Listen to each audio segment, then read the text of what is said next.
तर्कहीन प्रश्न करते हैं, बच्चों जैसे प्रश्न करते हैं, इतनी शंकाओं से भरे रहते हैं कि वो साधना करने की बजाय उन शंकाओं में डूबे रहते हैं। और फिर YouTube चैनल में इतने लोगों की भरमार है जो हर चीज में इतने ज्यादा भ्रमित कर देते हैं जिसका कोई हिसाब नहीं है। कोई बोल देता है कि एक ही मंत्र का जाप करना चाहिए, कोई बोलता है पूजा स्थली में एक ही भगवान की मूर्ति होनी चाहिए, उस एक ही भगवान की दो मूर्ति नहीं होनी चाहिए, दीपक नहीं बुझने चाहिए, अनर्थ हो जाएगा। ऐसी कई प्रकार की भ्रांतियां हमारे दिमाग में भर देते हैं। और फिर जो लोग नई नई साधना करते हैं तो उनके मन में कई प्रकार के प्रश्न आते हैं।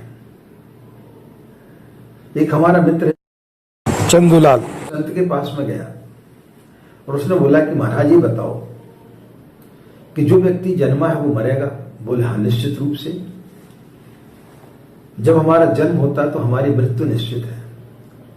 लेकिन बोले महाराज मेरे मन में एक प्रश्न उठता है कि जो व्यक्ति अंतिम में मरेगा उसको शमशान घाट तक कौन ले जाएगा? इस प्रकार के हम अनावश्यक रूप के प्रश्न करते हैं जिनका कोई सिर पैर नहीं है। कि भगवान ने सृष्टि क्यों बनाई, और यदि सृष्टि बनाई है तो सबसे पहले पुरुष हुआ या स्त्री हुई, और यदि सृष्टि बना दी है और मनुष्य को जब मरना ही है तो फिर अंत में जो व्यक्ति मरेगा उसको कौन ले जाएगा? बात तो सही लगती है, लेकिन इस प्रकार के तर्कों से साधना सफल नहीं होती है। तो इस प्रकार के हम कई प्रकार के तर्क करते रहते हैं। एक बार एक संत ने चंदूलाल से पूछा कि अच्छा ये बताओ कि अक्ल बड़ी की भैंस, यदि इस प्रश्न का उत्तर दोगे तो हम तुम्हें अपना शिष्य बना लेंगे। तो चंदूलाल ने बोला कि महाराज ये तो बड़ी साधारण सा प्रश्न है। बोले कैसा? बोले भैंस बड़ी है अकल से। बोले कैसे? बोले भैंस के पास आप जाकर के पूछेंगे तो वो इसका उत्तर नहीं देगी, क्योंकि वो इससे परे हो गई है, वो सिद्ध हो चुकी है और वैसी देखने में बड़ी है। वो बोलेगी मैं तो अकल से बहुत बड़ी हूं।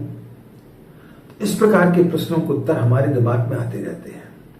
इन निरर्थक प्रश्नों में हम घूमते रहते हैं। तो जब तक हमारे अंदर इस प्रकार के निरर्थक प्रश्न घूमते रहेंगे तब तक हम जो है किसी भी मंत्र को फलित नहीं कर सकते। अध्यात्म आस्था की चीज है। अध्यात्म में आस्था होना जरूरी है। जब तक आपकी आस्था नहीं होगी, जब तक आपका समर्पण नहीं होगा, तब तक आपको कोई भी मंत्र फलित नहीं हो सकता है।